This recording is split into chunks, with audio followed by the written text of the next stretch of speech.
The views, thoughts, and opinions expressed are the speaker's own and do not represent the views, thoughts, and opinions of Q Points. Welcome to I Come Alive, Stories of Black Gay Atlanta Nightlife. I'm your host, DJ Sir Daniel. This series strives to tell the stories of Atlanta's gay nightlife from the perspective of the people who lived it. For many, living in nearby states such as Alabama, Mississippi, and even Florida, Atlanta represented a safe haven because being seen going into a gay establishment could mean risking your safety. This episode, you will meet Jimmie and hear his stories of working in a juke joint as a teenager to now embracing his role as an elder in the Black gay community. Enjoy the show.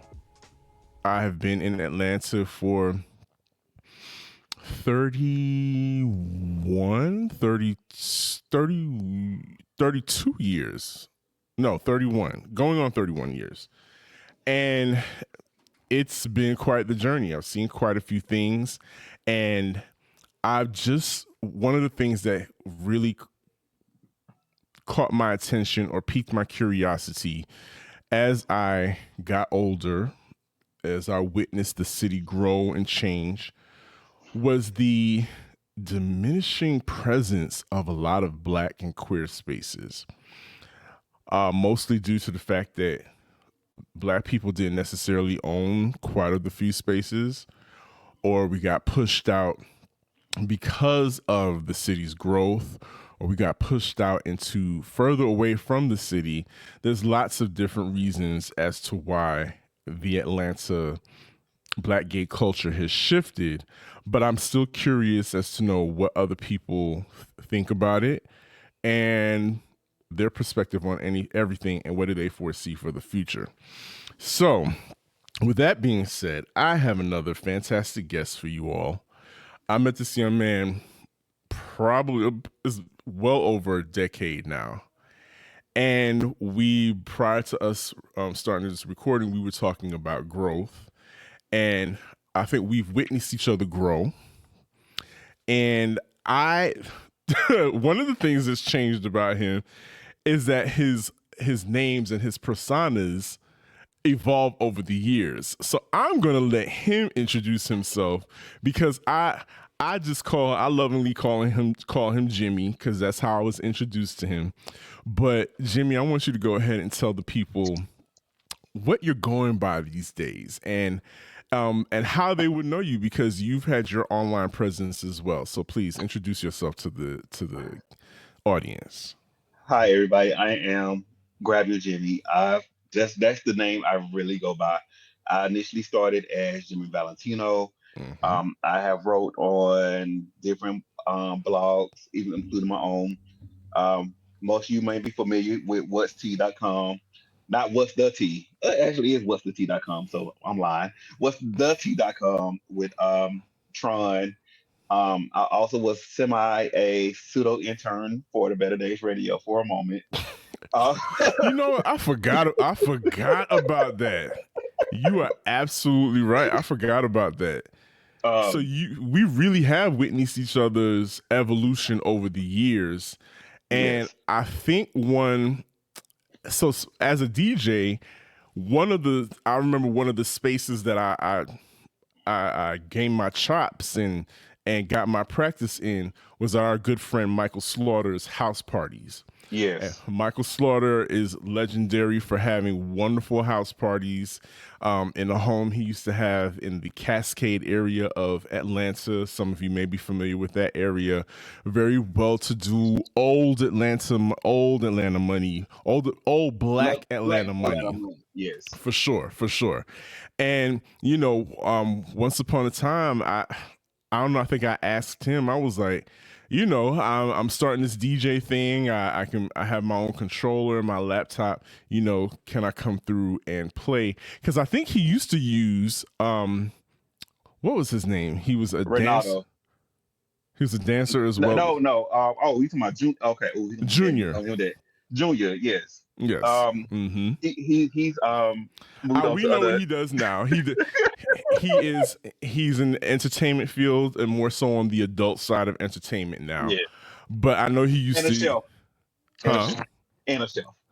Exactly. And Tony, your best friend Tony, Yes. um, for years, I I lovingly call the both of you, the two of you are my Sydney and Shireen. Because Okay.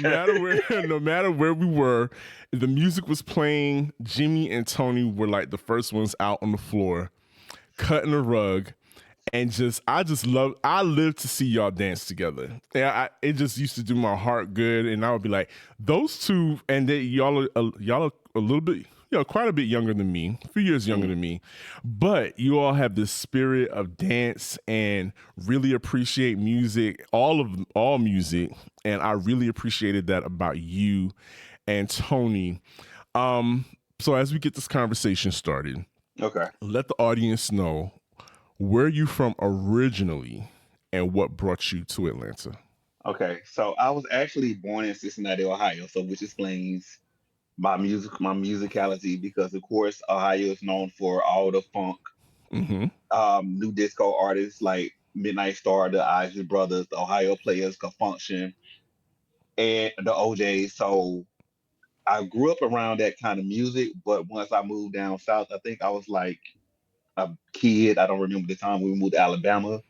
Um, cut and listening to, which is so funny. I just watched the Stats Music documentary, which my aunts and uncles played Stats Music, blues.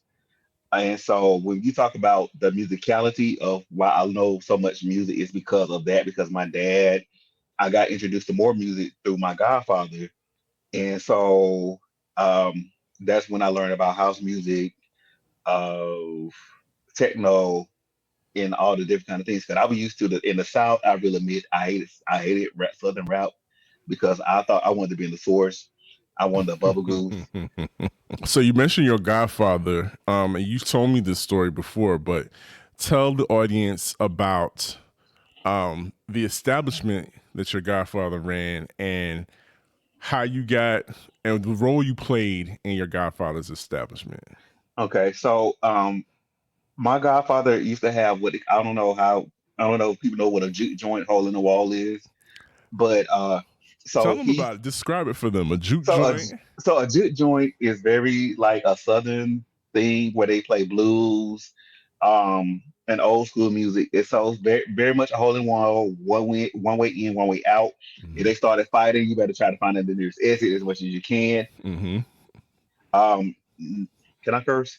Yeah, go Um, ahead. drunk niggas and bitches Okay. and drinking moonshine and whiskey, corn liquor. And they heartbroken. So there you go. And so I actually used to clean his club out every weekend for $20, $50. That was my allowance to Okay. clean the club, which included putting the records back up and all that stuff. Mm. So eventually I started DJing him. I'm sorry for the I thought I cut the sound off. My bad. I thought I started DJing for him illegally because I'm underage. Mhm. How old were Um, you at this time? How old were you? I want to say either 15, 16. So you're 15, 16 at that time. So when do you start, I guess, getting the itch to hang out on your own and hang out with your peers? And did that happen in Alabama? Was there a place? Was there anywhere to go in Alabama for you all Are, to hang out? are you talking about the gays or in general? Well, I mean, because there might be some overlap. Let us know if there's any So overlap. there's an overlap to this. Okay. So when I so I will admit I never hung out with my peers, either one of my age. I try Mm-hmm. not to because not saying that I was better than anybody, but my mind was on totally two different things. So I hope my mom's not listening to this, but she probably know this now. At 15, 16, 17, I used to sneak in the straight clubs. Okay. And it was this club called the Rose where they didn't check ID and they used to have a college night. And so that's what my first experience to the club outside of me working the juke joint was. And so when I was in Upper Bound, which is Upper Bound, we used to go to the Rose. Mm-hmm. And sneak in there with Miss Curfew and all that. So, because the Rose is like really maybe a 5 minute walk from Alabama State. Okay. So all the kids that didn't have a car, they used to walk through the hood to the Rose, drink them cheap ass blue motherfuckers in a 40 ounce glow up for $10. That It sounds it's, terrifying it to my. sounds good as a 21-year old or below that what are you supposed to be drinking, but you was drinking. Mm-hmm. It sounds good, but older me is like, oh, that's a headache and that's a Awful. disaster. Oh my So god. that's how I actually got into the club, and then especially my idea of the club was very much, and God, oh, I can't, I know he canceled now, but it was very much Puffy Bad Boy, Mm-hmm. Hype Williams scene, like very much that walking to the house parties and all that stuff. So when the tweet said earlier, I missed the era when the club was like hot in here with the sweat and all that stuff. Like, Mm-hmm. no, that actually did happen. You just wasn't there. And Right. fortunately for me, I was there um, when in Alabama, which is crazy. When Busta Rhymes in Alabama, where people would used to have dance routines to where put your hands where your eyes can see, and they were doing the Muppet Baby dance. I remember that to this day. The girls used to twerk to Before I Let Go by Maze, which was so weird to me. But it's This is twerks. Alabama. Okay. They just shake hands. So it's a lot of things that I'm gonna try to say in this podcast that Alabama was turned because the first time I actually heard Jill Scott getting in the way was at the strip club because the girls taking their clothes off Mm-hmm. to get in the way in Charlene By at the Anthony strip club. Hamilton. Yes. Wow. That's a pretty big range Yes. for the club, but I get it. I get it. And so now, so you set the scene as for what was happening with your peers while you were in college, and I'm assuming this was on the straight side of things. Yes. So where did you go when you wanted to sow your oats as a were you closeted? Were you on the DL? What did you consider yourself? I will say a lot of people because I'm laughing at it because I'm laughing at it now. Mm-hmm. They would consider me trade back then, which was so funny to me. I'm like, but because at that time I was very much I'm not gonna say I was very much hood.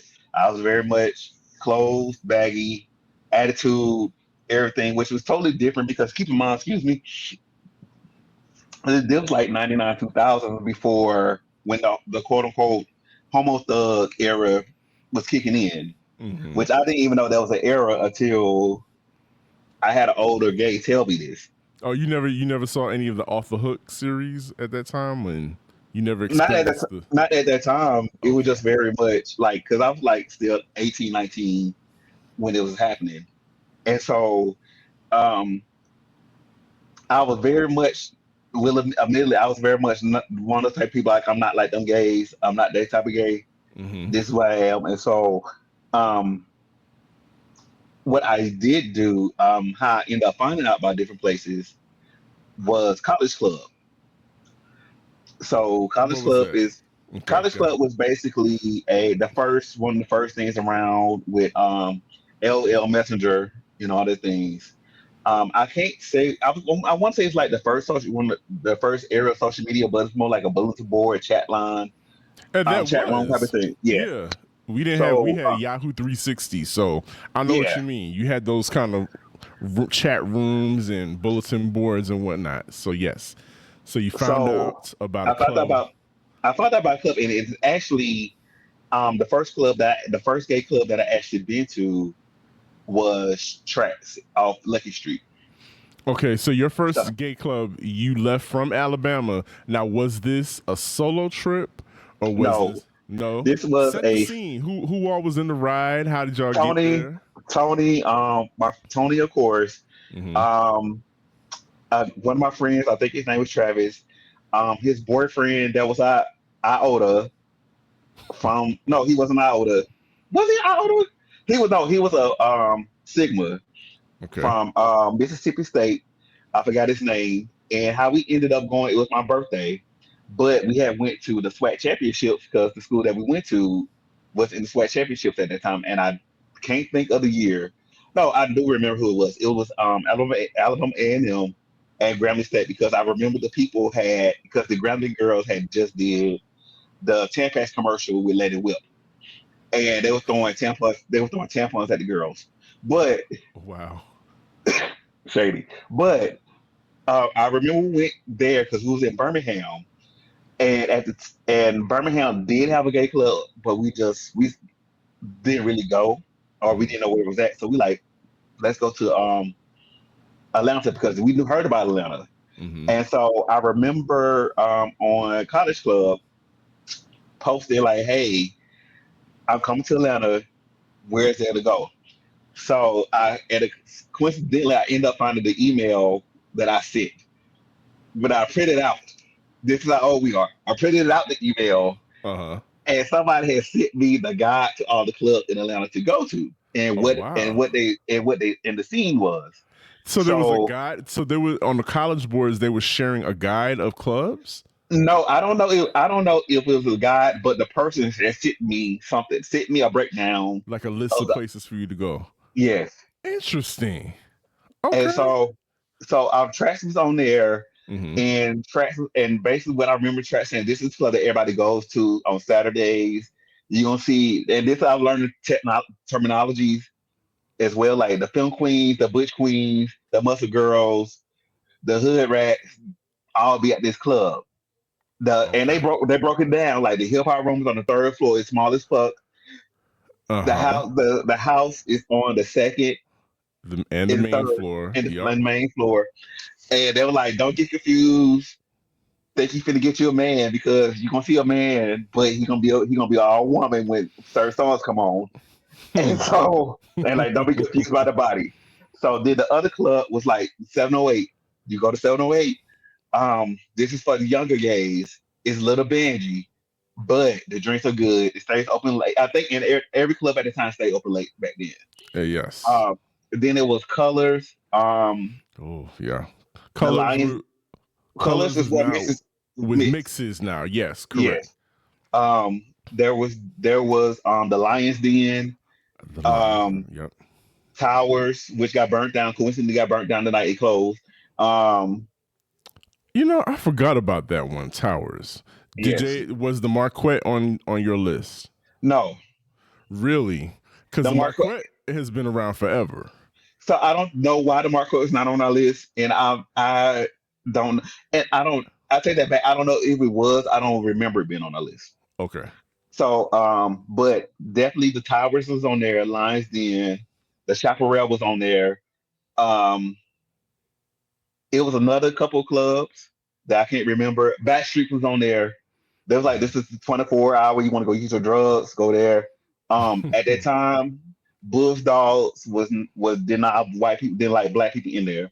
So, Mhm. spoiler alert, kids, Bulldogs didn't like y'all asses in there. So it was like a And this list of was what that. year again? This was like probably 2000, 2001.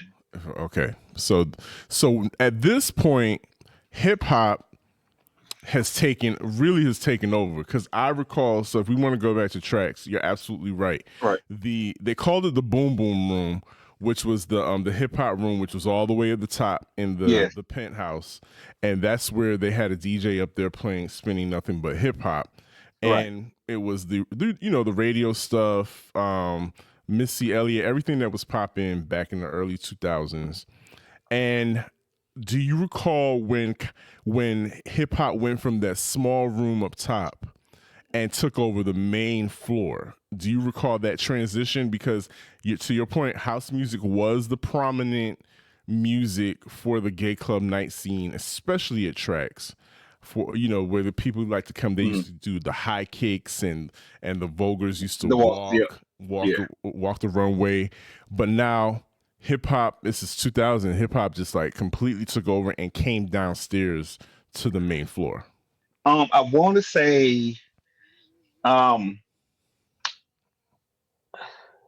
I noticed it probably 2002, 2003 for sure. Mm-hmm. Because tracks used to have Thugged Out Tuesdays. So Yes. Thugged Out Yes. Tuesdays was nothing but hip hop night, Mm-hmm. and they would play house at the end. And so I want to say once hip hop really became popular in the 2000s, like that wave in 2000, 2001, when Lil Kim became mainstream, Mm-hmm. Eve, Missy, Jay Z, and all of them, when there was no choice because they was on the pop charts that they was playing the music. So, but also once the pop girls start influenced, pop started putting their music onto hip hop, like Britney Spears working with the Neptunes, Christina Aguilera doing Rockwaller, Justin Timberlake with Pharrell. Mm-hmm. It became that main thing because it went from that small little penthouse room that was crowded, packed, sweat glistening for real, Mm-hmm. to like the main room and tracks. Absolutely. So like, I think that people have to understand that was so 2000. Of course, we've already had the Olympics, so Yes, we've had about 4 to 5 years of an influx of people coming in from different states after they've experienced Freaknik, after they've experienced the '96 Olympics. Atlanta was a beacon. And this was right. a place for people to go, especially if you were young and gay and you came and you saw the nightlife that was here and it was a hook.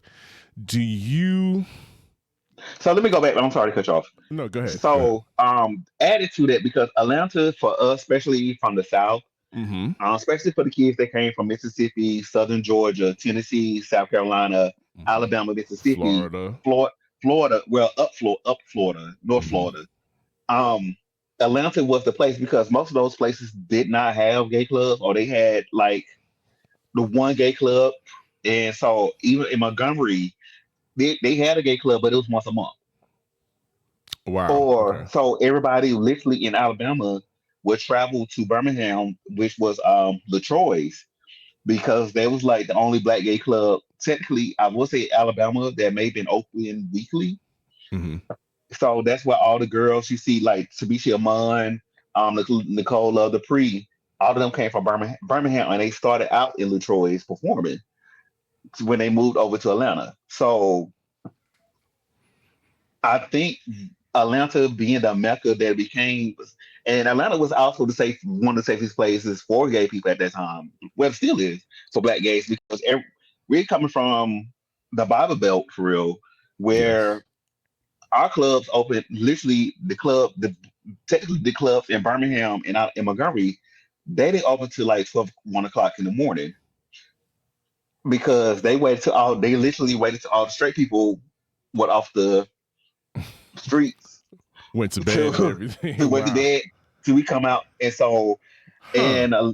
and the little bit of terminology that, especially growing up and living in Birmingham at the time, is that you did not want to be clocked. I know you cannot say that now, but you could not be clocked because you had to be unclockable, because at the end of the day, you were trying to you got to get to where you need to get home safely, and you cannot you couldn't be seen to be looking gay.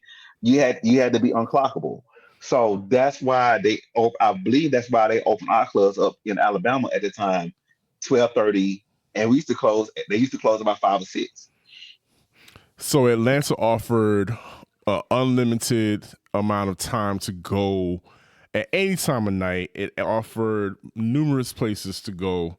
Every You day. could every day you could go and not worry about running into Big Mama or any of your family members. Right. You and your friends can go and have a great time. Like you said, any day of the week. It used to be, let's run it down. So I remember Monday nights was Starts a tracks century. for It Stars of starts the a century. Century. Yes. Then you back at tracks for Thugged Out Start out to Tuesday. Wednesday, Wednesday. I don't I recall don't Wednesday. remember. I think most people went to church service, like literally went to church service on Wednesday. Right. Thursdays you go to 708, aka Yes. Loretta's. Yes. And Right. Friday, Was what was there to tracks. do on Friday? It was either Track. tracks. It was either tracks or colors. Probably colors and then tracks on a Saturday night for And sure. and Sunday was Lions Den, Towers, and Chaparral. And the chaparral, and of course you mentioned the Palace, Yes, which was that is downtown, close to the no, to the court close to the buildings, jail, right to behind the the jail jail. Yep. in Major City.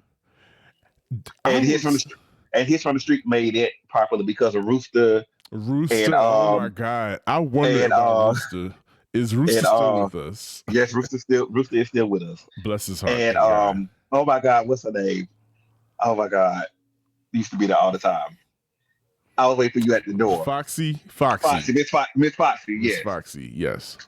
And Miss Foxy is like I met Miss Foxy years ago. She was a sweetheart back then, but she would cut a bitch as we saw. That But if you had to guess, why have Atlanta's black and queer spaces all but disappeared? you want the political answer or the real answer? I want the Jimmie answer. The Jimmie answer is simple. Gentrification. Mm-hmm. Because so what it is now, most of the places that our places were became high valued, meaning they became hot commodities for when Shirley Frank said every day's a new opening day in Atlanta, that was her slogan. It literally became that. Yes. Um, once tracks closed down, or Lucky Street became the aquarium, it was the beginning of, I'm not gonna say the beginning of everything, but that's when the swift changed. And then what added to the closures when, and this is one of the cities that if it happened to the gays, it happened to the straights too. Um, once Buckhead started eliminating their club scenes, it started trickling down. This is just my thoughts. It started trickling out to the gays because, yeah, even with the club scenes in Buckhead, they was like, okay, this is land that we can have. And Mm-hmm. so once tracks closed and moved to, excuse me, I want to say somewhere in Decatur. I want to say Oh yeah, it moved to off of Columbia Drive Columbia at an old Drive. skating rink. At an old skating Yeah, rink. old skating rink, and then it moved to another location.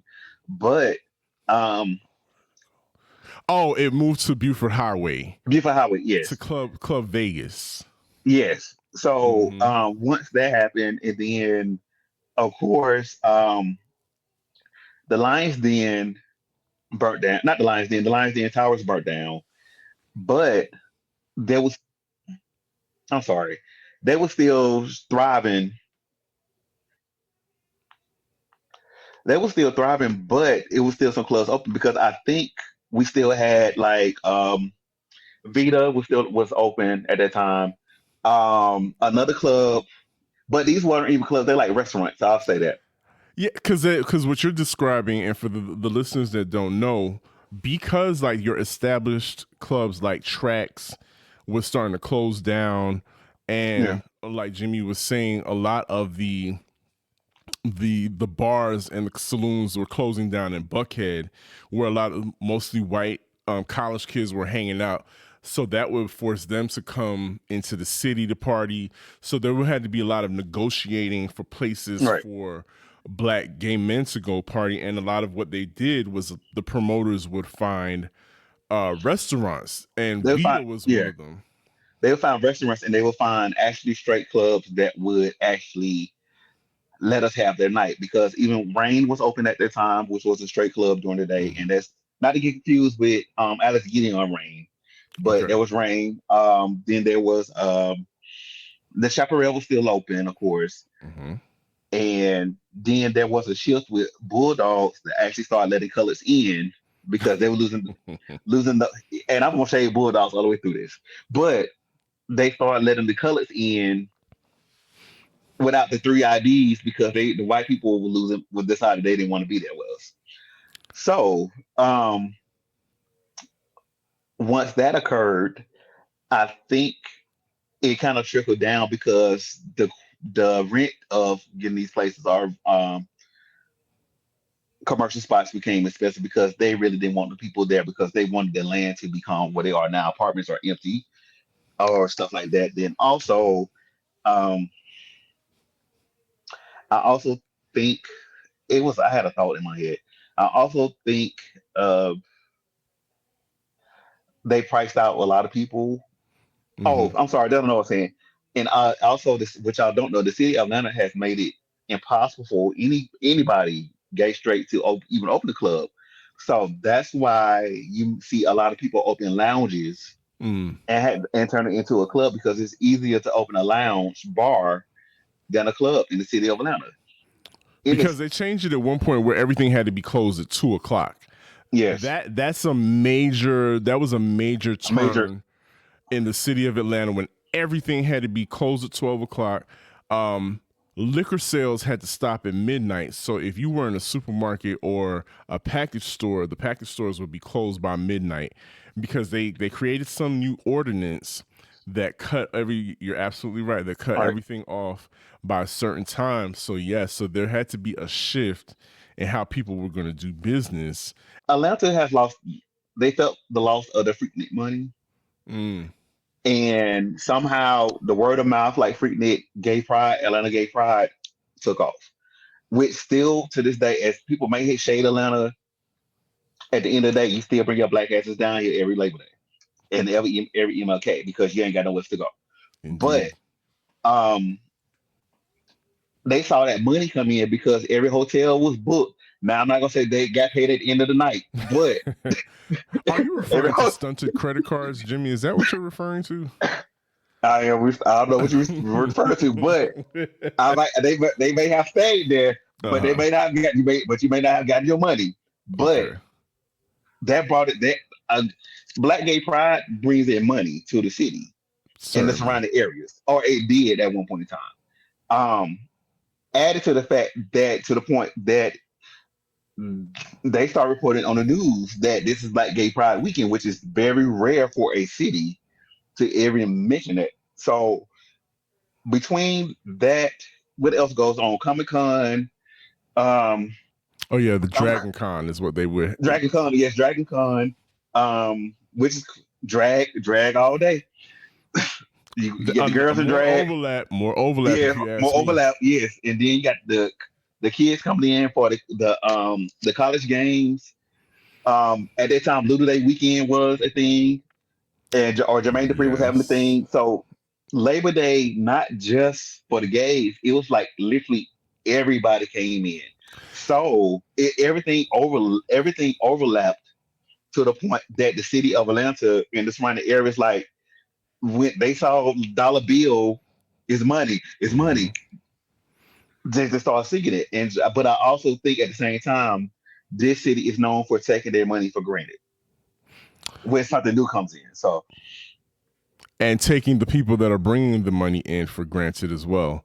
Yeah, yes, you're absolutely right. I was just thinking about, and Atlanta has gotten better with not double booking per se because yes, like you were saying, Atlanta will have 50-11 events going on at the same time on the same weekend. It'll be Black Gay Pride, it'll be Dragon Con, Bronner Brothers Hair Show. Everybody's convening on the city all at once, yes, and it brought a lot of money and it brought a lot of traffic to the city. yes. Let me ask you this: have you?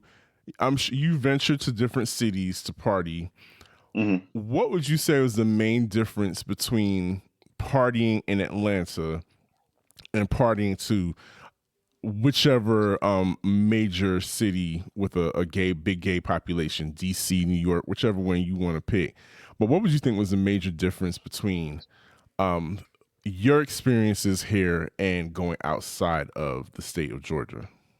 Um, Back in the day, I would say DC gave DC. I mean, DC gave Atlanta a run for his money, Okay. and I haven't been to DC in a minute, but from what I hear, it's still giving him a run for his money. And why I say that, cause ooh, I'm gonna get canceled, but I don't care. DC is very much old, like your old rich auntie, and Atlanta is like your hood rat cousin that happened to marry a rapper, Mm-hmm. or marry a Or celebrity and got athlete. money. An Uh-huh. athlete is very much that. So, but um, very much a party scene. But unfortunately, DC also has lost their gay spaces, black gay spaces as well. up until recently with Thrust, which I hear about is a new gay club that's owned by a black person. Right. I heard Like, about that. so where they have been pushed out, and then they're getting into places where people want their money, but they really don't want them there. Mm. They will take the money and don't want them there. And it's similar to here where um, bars really don't want us in there, but we'll take your money. We're not gonna play your music, but we'll take your money. So that is different. Where there's beautiful black gay men that at the time had their spaces. They was playing this almost similar music, or only difference is they might play go-go instead of bass music, um, like they play down here. Um, Going to the West Coast is a little bit different, especially in Vegas because Vegas doesn't really have a big black gay population, um, where everybody has no choice but to commingle. Mm.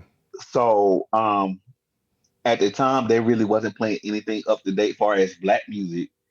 Um, the first time I went to Vegas, it was very much, hey, we playing the new Britney Spears, we playing um, the new Katy Perry, but we're gonna play Bootylicious for as far as the black people.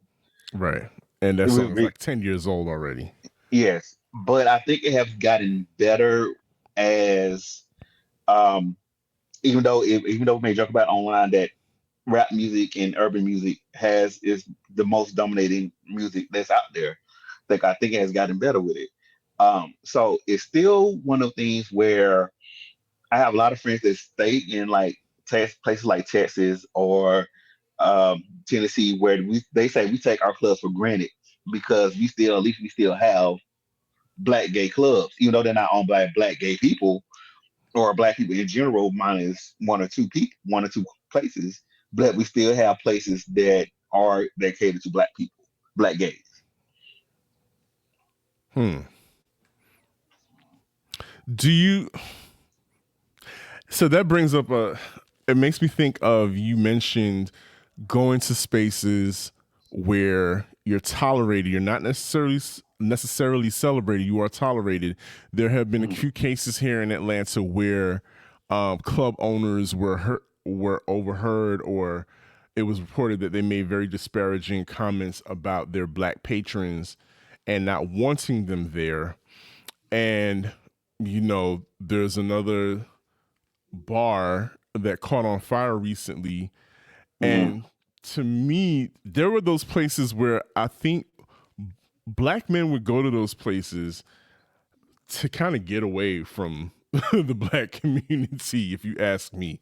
Yes, Those spaces were kind of welcoming, or they wanted to infiltrate those spaces because they figured that they would be the only ones there. What do you think? Because yes. have you ever ventured out to what is that, Blake's on the Park, or any of those other ambiguous gay Ye- spots? years ago, I definitely don't try to go now, Mm-hmm. um, because I'm one of those people like if you don't want me there, you're not gonna get my money, Mm-hmm.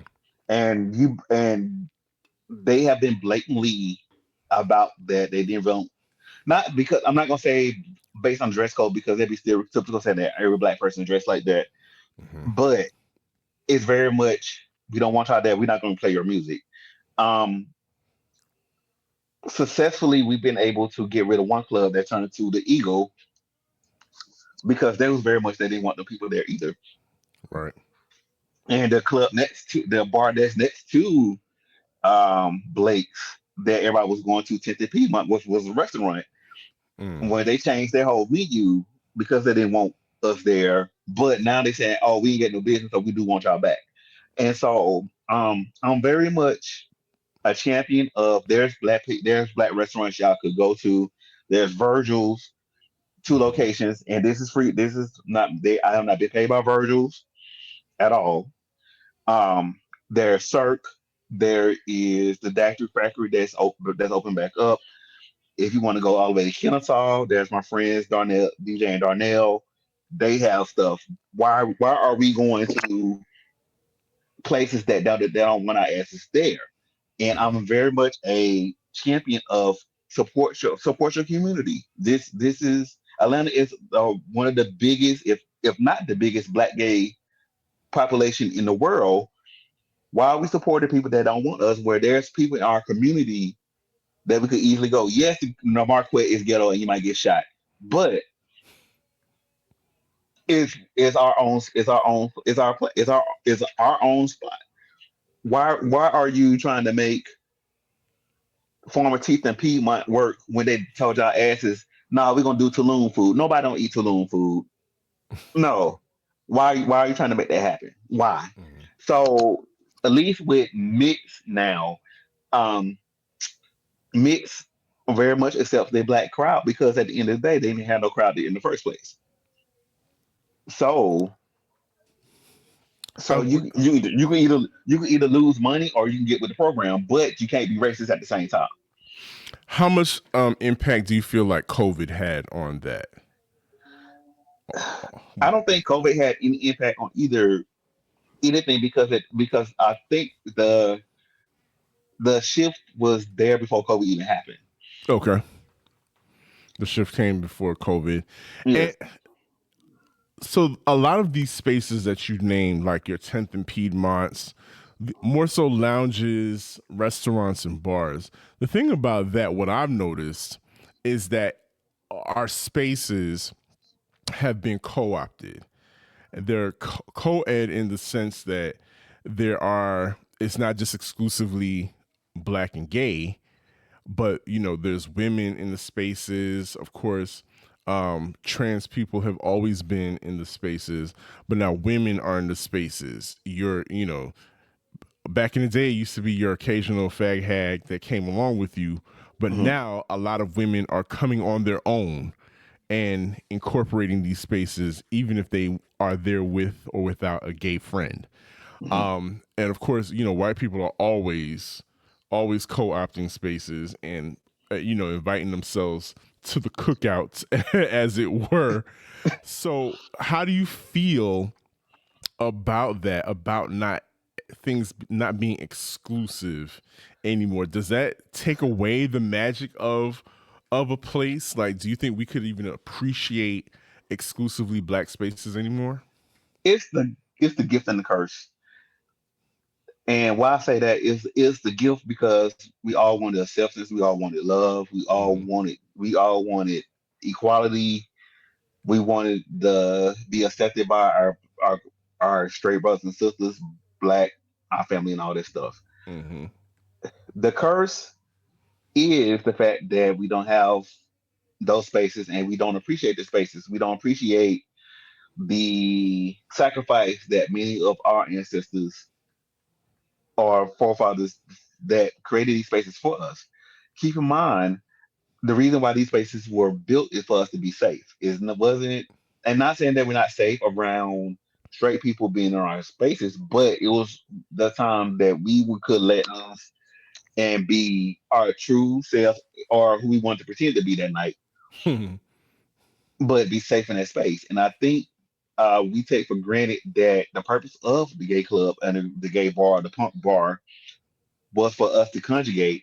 But I also think the social media played a role into how the death of the night scene and communication and community of have the reason why we had the gay clubs. One last thing I do want to ask you before we get up out of here. Mhm. I've known you forever, and if you know Jimmie, we all know who Jimmie's favorite artist of all time is. Which brings me to another another point in our history. Do you recall? So, Mary J. Blige is Jimmie's all-time favorite artist. I know this. Trust me. Mhm. I don't have to. I don't need his co. I know Mary J. Blige is his favorite artist of all time. Do you recall when mainstream artists like Mary J. Blige started making pop-ups at the gay clubs, and what effect did that have on you as a fan of those artists and their music? So I know they did it. They've been doing it for a while, Hmm. even before I was able to go in the club. Donna Ross will pop up. Grace Jones, of course, is infamous for popping up at Studio 54, the Paradise Garage. Janet Jackson would go there to learn how to go. Madonna. Um, Beyonce showed up without her makeup one year. If people didn't know, it was Beyonce for real, but it was her. Janet Jackson showed up at Stars of the Century. Mary J showed up. Um, for me, um, Lil Kim, all of them, and this is before paid. They weren't getting paid to show up. So let me emphasize, they weren't getting paid. They would literally just show up. Um, for me, it shows that they know who they know. They appreciate their gay fan base. They know who the fan base recognize them.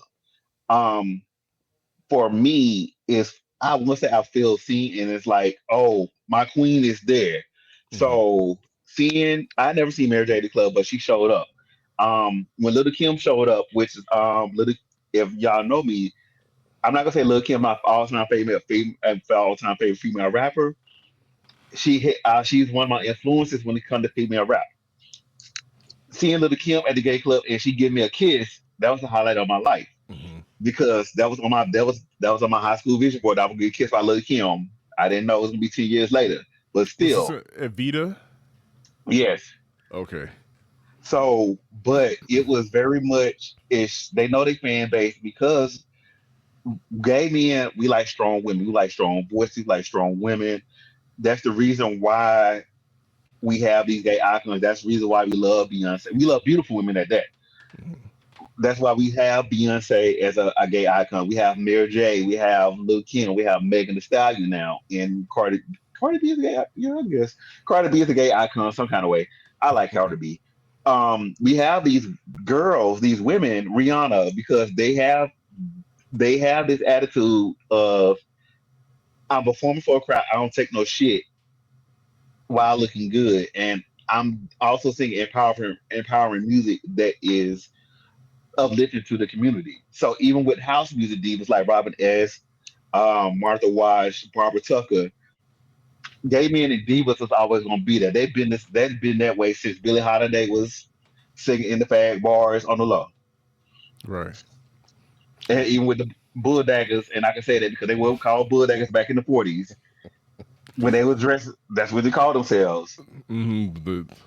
Yeah, because So from what I understand, bulldog is strictly a term that was created for black women, yes, and they were. and, Yeah, and to this day, we don't call white lesbians studs. We reserve that term strictly but for black women. yes. So that's So another story. the history is there. So when we see these artists, and it's also in today's society that we see these artists still support us because, as you know, um, which I'm gonna bring it up anyway. We're gonna go back underground soon because of the way shit is happening with the legislation against LGBTQ. So we're gonna have to go back to the underground eventually. It feel like we're going back to the underground. So um, we gonna need their support. We still gonna play their music. We still gonna listen to Pink Friday. I'm not, but we still gonna listen to Pink Friday. But and we gonna still gonna play Madonna. We gonna play these girls because they've been the soundtrack of our not only our lives but our liberation as well. Thank you for listening to I Come Alive: Stories of Black Gay Atlanta Nightlife. Brought to you by Q Points Productions. Special thanks to the Counter Narrative Project 2024 Media Roundtable for their support as well. Make sure you become a Q Point subscriber so that you don't miss the next episode of I Come Alive.